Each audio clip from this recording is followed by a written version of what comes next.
have just two more books to talk about where I don't actually have the physical copy to show you. So again, you will see what the actual book looks like on the little thing you click on when you watch the video. This book is a really interesting one. I read it a couple of years ago.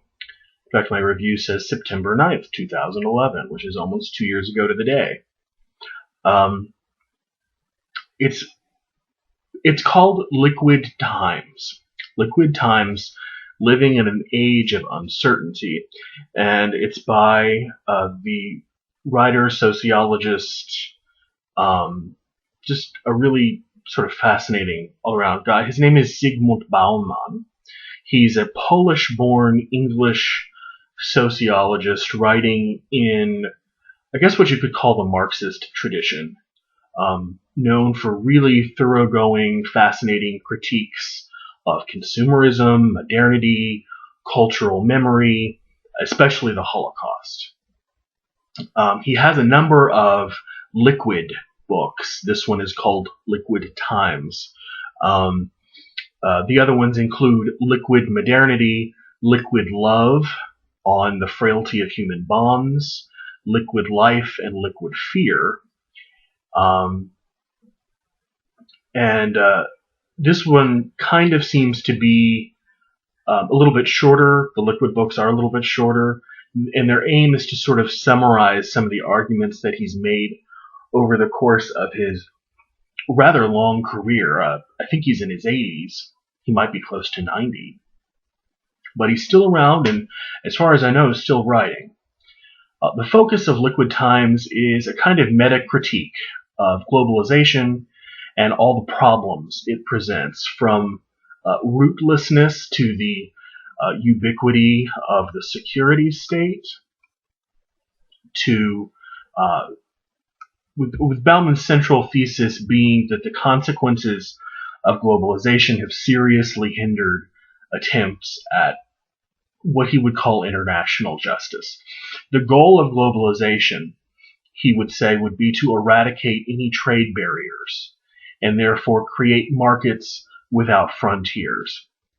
And this results for him in the transition from a world where people are subject to the laws and protections of their home countries to one in which radical fear and lack of security are reified, and the, quote, fading of human bonds and the wilting of solidarity reigns.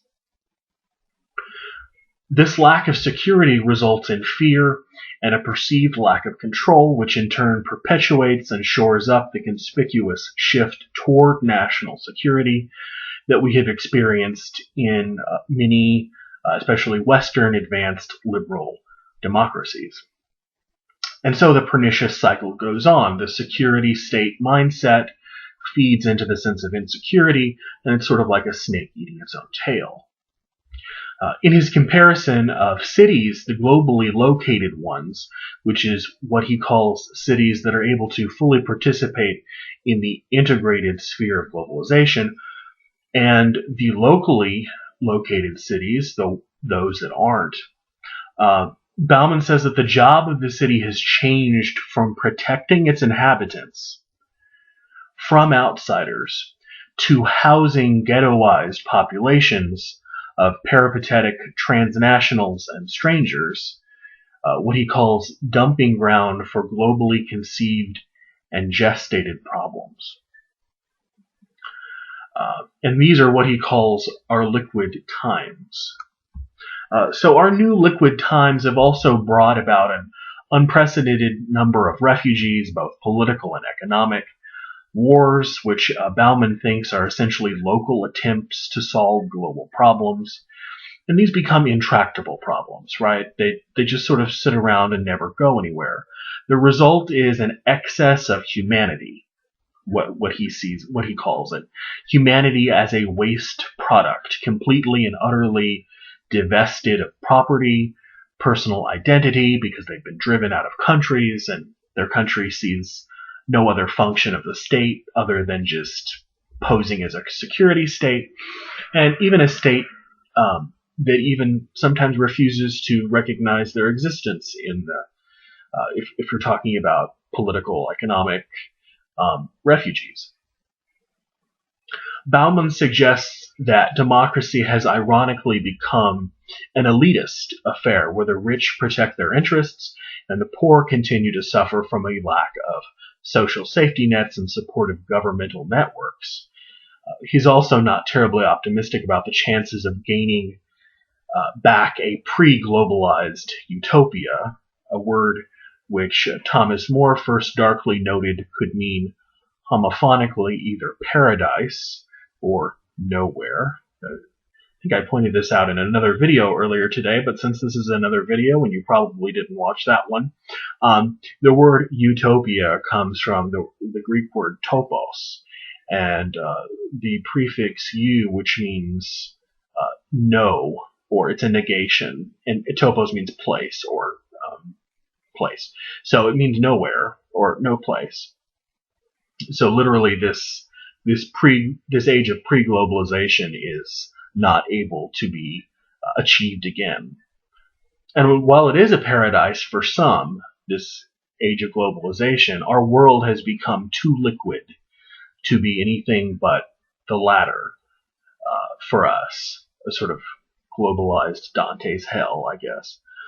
In the end, Bauman offers in every analysis of globalization the ultimate paradox of modernity, which is a permanent life shot through with all different kinds of modes of impermanency. As I pointed out before, at least according to the back of the book, which I read, Bauman has taken the time to further detail his analyses in other books. Rather accessible books, too, by the way. However, from what I read in Liquid Times, I'm not sure how many of his arguments are really original. Books on globalization with themes of alienation and disenfranchisement aren't unpopular in the field of sociology, especially if you're talking about people who are very at home in the Marxist tradition. But Bauman has a really sort of dry wit, which definitely interested me into reading more of his work, which hopefully I'll do in the future sometime, and when I do, you'll hear about it here. So if you haven't heard about Zygmunt Bauman, he's a really, really interesting guy. He's done a lot of work over the past 30 or 40 years, and he has some interesting things to say. So go look into Liquid Times, or check out the other titles of the books that he's read, especially the Liquid series. They're short, they're accessible, even for people who aren't professional sociologists. And you might come away with a few interesting ideas. Bye, guys.